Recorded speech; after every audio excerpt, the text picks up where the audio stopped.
সুপ্রিয় দর্শক, সবাইকে স্বাগত জানাচ্ছি হার্ট অফ বাংলা চ্যানেলের নিয়মিত অনুষ্ঠান মাথায় কত প্রশ্ন আসে। বর্তমান সময়টা একটু খুব ঝঞ্ঝা বিক্ষুব্ধ, তো বাঙালি ঝঞ্ঝা বিক্ষুব্ধ থাকে। বাঙালি একটু ঝামেলা ঝঞ্ঝাট এগুলির ভিতরে না থাকলে বাঙালির বোধহয় রাতের ঘুমও হয় না, এটা আমাদের জাতীয় চরিত্র।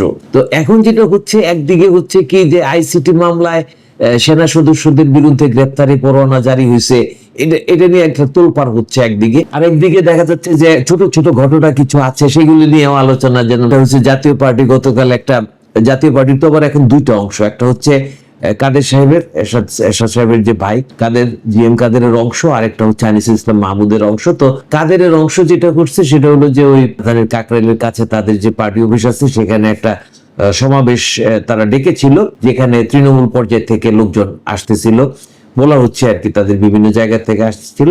এবং তাদের অভিযোগ হচ্ছে যে পুলিশ তাদেরকে ওইখানে করতে দেয় নাই, তাদের উপর সেখানে বেশ মারধর করা হয়েছে, এরকম বলা হয়েছে। আর পুলিশের পক্ষ থেকে বলা হয়েছে যে তাদেরকে বলা হয়েছে রাস্তায় সমাবেশ করা যাবে না, রাস্তা বন্ধ করে, কিন্তু তারা সেটা মানে নাই বলে আমরা অ্যাকশন নিছি। তারা মারধর করেছে এটা বলে না, আমরা তাদেরকে সরিয়ে দিছি। আবার এর মধ্যে একটা ছোট্ট ঘটনা পাওয়া যাচ্ছে, সেটা হলো চট্টগ্রামে একটা কনসার্টে জয় বাংলা স্লোগান প্রোগান, এই সংঘর্ষ, দুই পক্ষর, সেখানে গুলাগুলি, অস্ত্র হাতে যুবকদেরকে ছুটতে দেখা গেছে। তো পরিস্থিতি আসলে এইগুলি নিয়েই আছে। এগুলি নিয়ে আসলে খুব বেশি আমার মনে হয় যে খুব বেশি আতঙ্কিত হওয়ারও বিষয় না, কারণ হচ্ছে যে আমরা এগুলিতে অভ্যস্ত, আমরা এগুলি পছন্দ করি।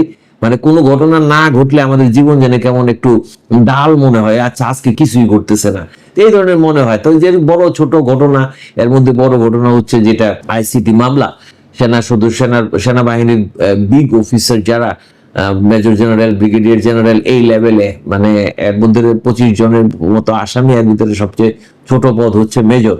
তো এরকম এদেরকে কিভাবে বিচার করা হবে, কারা আছে কারা পালিয়ে গেছে, বিপাল আলোচনা। আমরা এরপরে একটা ভিডিও কন্টেন্ট এগুলি আপনাদেরকে জানাচ্ছি, এটার মধ্যে একটা বিষয় আছে। আপাতত যে প্রশ্নটা মনে যাচ্ছে সেটা হচ্ছে, নির্বাচনের তারিখ ঘোষণা করা হয়েছে, প্রথম দিকে মনে হচ্ছিল, এটা নিয়ে অনেকে শঙ্কা প্রকাশ করেছেন, যেটা যতটুকু জানা যায় ফেব্রুয়ারিতে রমজান শুরু হবে, রমজানের আগেই ইলেকশনটা হবে, এরকম একটা বিষয় আমরা মোটামুটি একেবারে নিশ্চিতই বলা যায়। যদিও যেটা ইংরেজি প্রবাদ আছে যে এই চায়ের কাপে ঠোঁট না ছোঁয়ানো পর্যন্ত চা খেলাম, এটা বলা যাবে না। মানে বিজ্ঞানের ভাষায় সেটা হলো যে সবকিছুই অনিশ্চিত, অনিশ্চয়তায় ঘেরা সবকিছু, যতক্ষণ পর্যন্ত না ঘটছে ততক্ষণ পর্যন্ত বলা যাবে না যে অনিশ্চয়তা কেটে গেছে। তবে ইলেকশন নিয়ে, নির্বাচন নিয়ে এক ধরনের পজিটিভ একটা আবহ কিন্তু তৈরি হয়ে গিয়েছিল। এখনকার এই মুহূর্তের যে সিচুয়েশনটা আছে,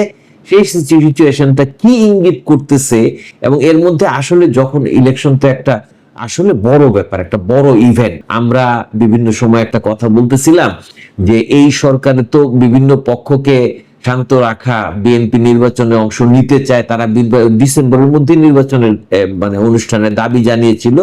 জামাত নির্বাচনে অংশ নিতে চায়, এটাও বোঝা গেছে। তারা 1 বছর আগে থেকে প্রার্থী ঠিক করে গণসংযোগের কার্যক্রম চালিয়ে যাচ্ছে।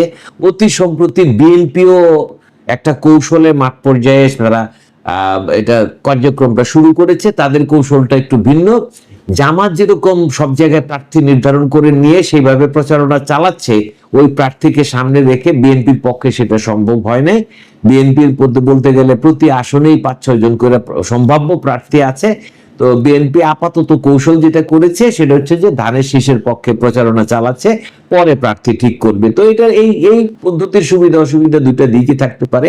যাই হোক, আমরা এই আলোচনার জন্য আজকে এটা কথাটা বলতেছি না। আমরা যে কথাটা বলতেছি সেটা হলো যে ইলেকশন নিয়ে এই যে সেনাবাহিনীর 25 জন অফিসারকে, মানে এর ভিতরে 10 জনের মতো অবসরপ্রাপ্ত সেনা কর্মকর্তা আর 15 জন হলো রানিং সেনা কর্মকর্তা, তাদের উপর যে আন্তর্জাতিক অপরাধ ট্রাইব্যুনালের একটা গ্রেপ্তারি পরোয়ানা জারি হয়েছে, এই ঘটনাটা কি মানে এই আগামী নির্বাচনের উপরে কোন রকম প্রভাব ফেলবে বলে অনেকে কিন্তু মনে করতেছেন যে এটা আগামী নির্বাচনের অনুষ্ঠিত করার ক্ষেত্রে কিছু ভূমিকা এখানে হতে পারে।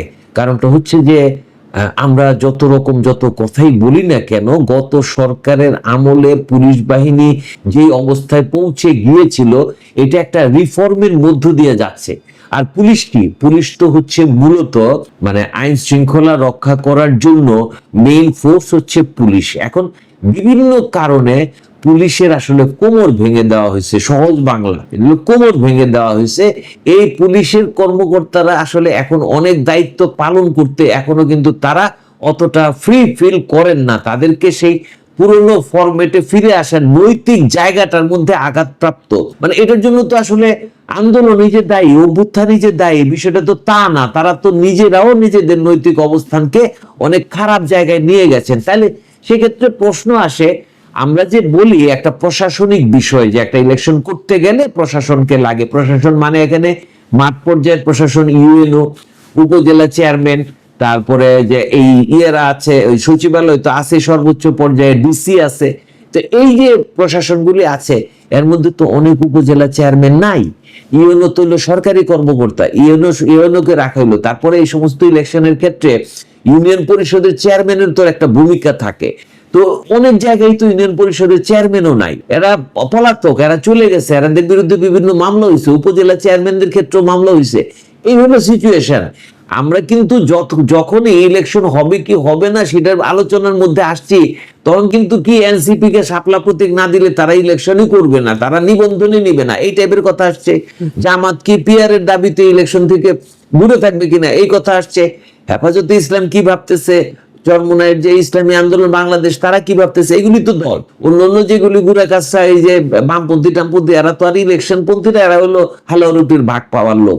এরা কোন ভাবে কোন জায়গা থেকে হালুয়া রুটি পাওয়া যাবে, এরা তো নীতি নৈতিকতার কথা বলে, ঘটনা প্রসঙ্গে আলোচনা প্রসঙ্গে বলে নেই।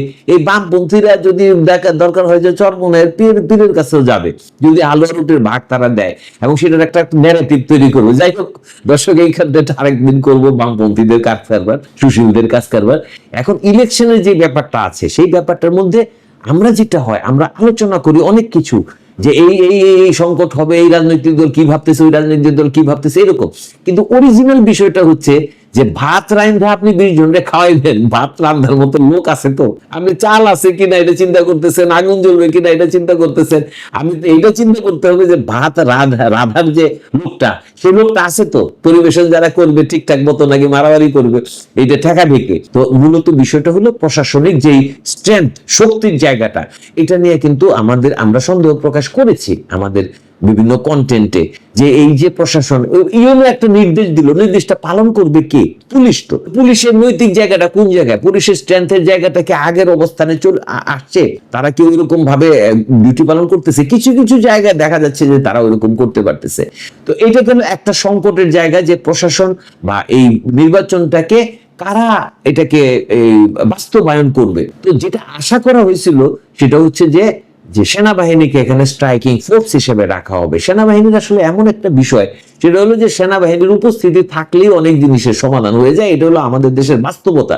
কিন্তু এখনকার পদ্ধতিটা কি হচ্ছে, এখন তো সেনাবাহিনীকে বিপুল একটা সমালোচনার মধ্যে ফেলে দেওয়া হচ্ছে, এবং সেনাবাহিনী সেটা ভালোভাবে নেয় না, এটা স্পষ্ট বোঝা গেছে। আপনি যত আলোচনাই করেন, সেনাবাহিনী এই যে আইসিটি মামলায় তাদের সিনিয়র অফিসারদেরকে অভিযুক্ত করা হলো, গ্রেফতারি পরোয়ানা মানে করা হলো, জারি করা হলো, এটা তো সেনাবাহিনী ভালোভাবে নেয় নাই। তাদের কাছে এটা আতে ঘা লাগার মতো একটা ব্যাপার, এবং সেরকম কথা কিন্তু তারা বলছে। তাহলে সেই ক্ষেত্রে সেনাবাহিনীকে আগামী নির্বাচনে স্ট্রাইকিং ফোর্স হিসেবে আপনি যদি কাজে লাগাইতে চান, সেটা কতটুকু ইফেক্টিভ হবে বলে মনে হয়? বাস্তবতা কি বলতেছে? আপনি একজনকে বলতেছেন যে তোমাদের বিরুদ্ধে এই অভিযোগ, মোরালটা ভেঙে দেওয়ার একটা ব্যাপার কিন্তু এখানে আছে, সেরকম কথা কিন্তু হয়েছে। তাহলে সেই ক্ষেত্রে ইলেকশনটা আপনি কিভাবে করবেন, বাস্তবায়ন করবেন? ইলেকশনটা যে হবে বলতেছেন, এখানে কি শুধুমাত্র নমিনেশন পেপার জমা দিল, প্রার্থীতা করলো, দলগুলি রাজি হইলো যে তারা ইলেকশন করবে, হ্যাঁ, আওয়ামী লীগকে নিয়ে বা না নিয়ে, বা রিফর্ম একটা আওয়ামী লীগকে অংশ নেওয়ার সুযোগ দেওয়া হলো, এই সমস্ত বিষয় সমাধান হয়ে গেল, কিন্তু বাস্তবে এটা মানে বাস্তবায়ন কিভাবে করবেন, ইভেন্টটা কিভাবে করা হবে, এটা নিয়ে কিন্তু একটা শঙ্কা দেখা দিচ্ছে। দর্শক, এই যে প্রশ্নটা আমার মনে যাচ্ছে, এটার উত্তর কিন্তু আমি নিজে জানি না, একটু আলোচনা আপনাদের সঙ্গে করলাম। আপনারা কি মনে করেন কমেন্টে জানাবেন। এখনকার মতো ধন্যবাদ।